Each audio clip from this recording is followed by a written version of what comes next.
So I'm at the ferry in Holyhead, and I'm making the same journey that my grandma Philomena would have made at 19 years old with my 6-week-old baby mum Maria. She gave that name as a precious name, and she wanted her to know that she was loved and cared for. This was a message that was left for my mum. So they were returned under what's known as the PFI scheme.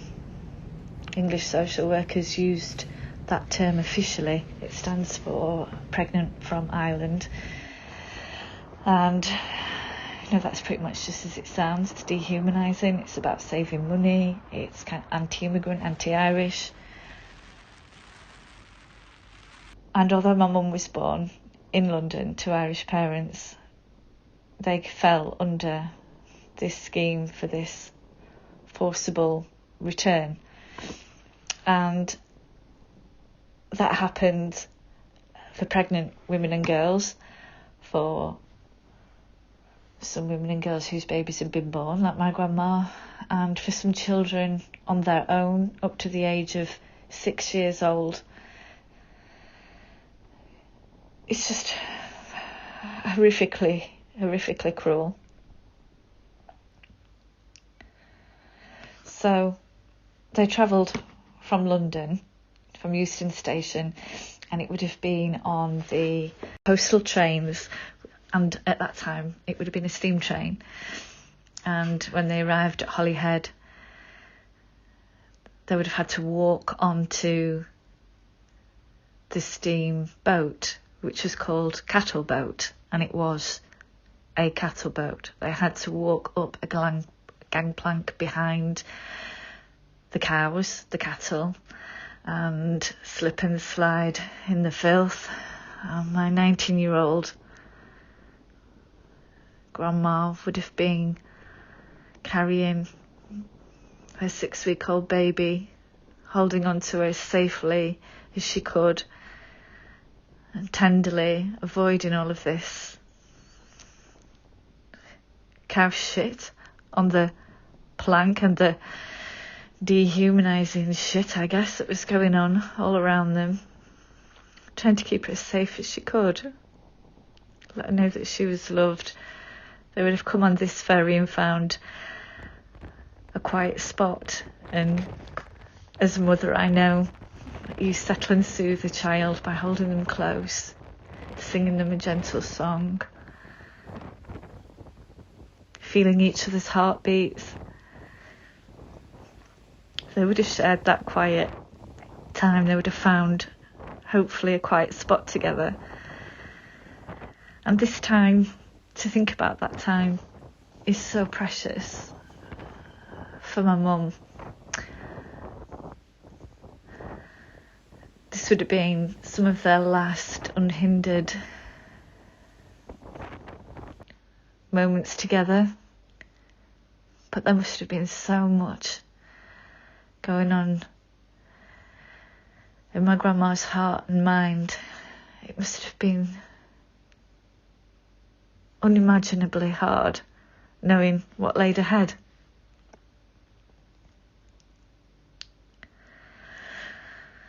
So once they got off this ferry, they had to go by a private bus from Dublin to County Westmeath to Castlepollard.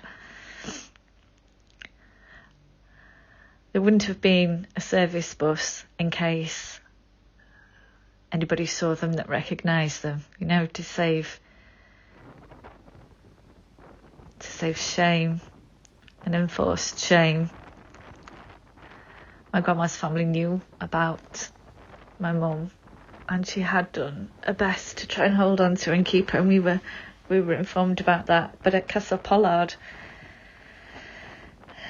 my mum was transferred without my grandma's consent. So after they got off this private bus, they would have had to go in for a meeting with the Mother Superior, the Rosamond it would have been then.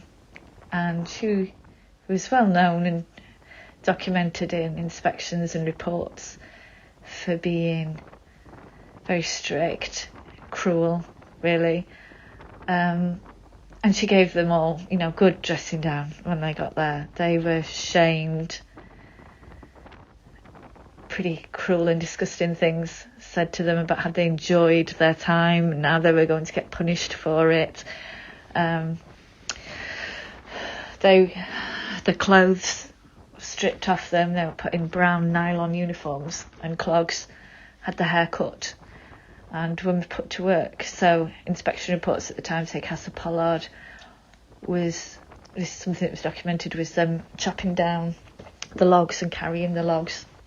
Heavily pregnant girls did this, and local councillors and various other people made complaints, and the concerns were documented in local papers and so on. Other reports include cutting scissors with grass with scissors, farming, working out in the fields, digging up the potatoes by hand. Some of this work was done to keep them kind of self-sustaining, and some of it was contracted out and profited from, including making rosary beads and all those kinds of things. They would have had 15 minutes a day with the babies for feeding times, maybe 2 or 3 times a day for 15 minutes for feeding. So all of this time before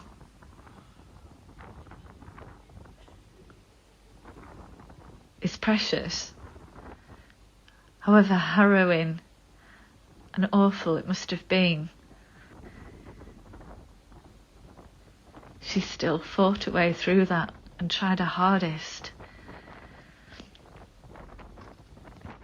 So no consent was ever sought for her to be transferred from Castlepollard, and the only consent that was given was when my mum was 5 years old and eventually legally adopted, and I've only just seen that piece of paper 2 days ago.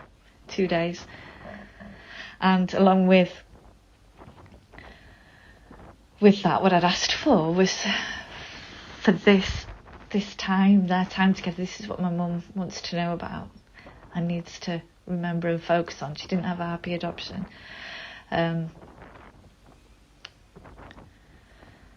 So this means so much to know about, but yet not there.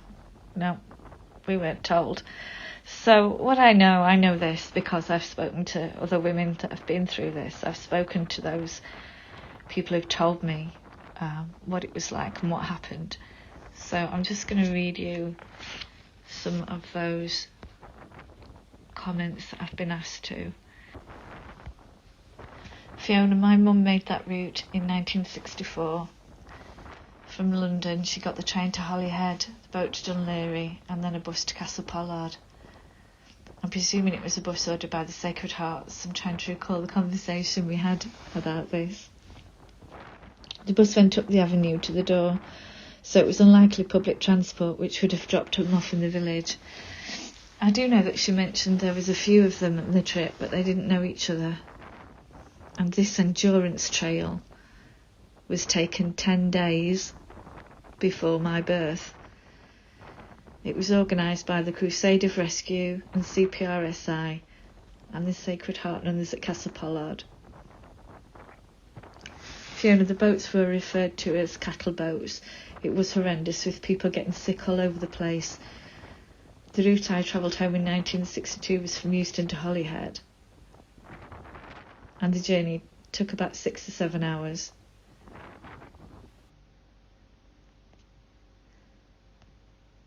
My birth mother was returned to Ireland via the Crusade of Rescue just before I was born. There was at least 7 others, and they went via boat and then bus to Castlepollard. My mum was a PFI, and I was conceived in Ireland. They didn't want the expense on the UK system. Well, 7 to 8 went that day to Castlepollard, I know that Moneymore was sent to Sean Ross and Busborough too. Inhumane treatment, heavily pregnant girls that had to endure that, and also totally alone. It's a journey that I cannot imagine.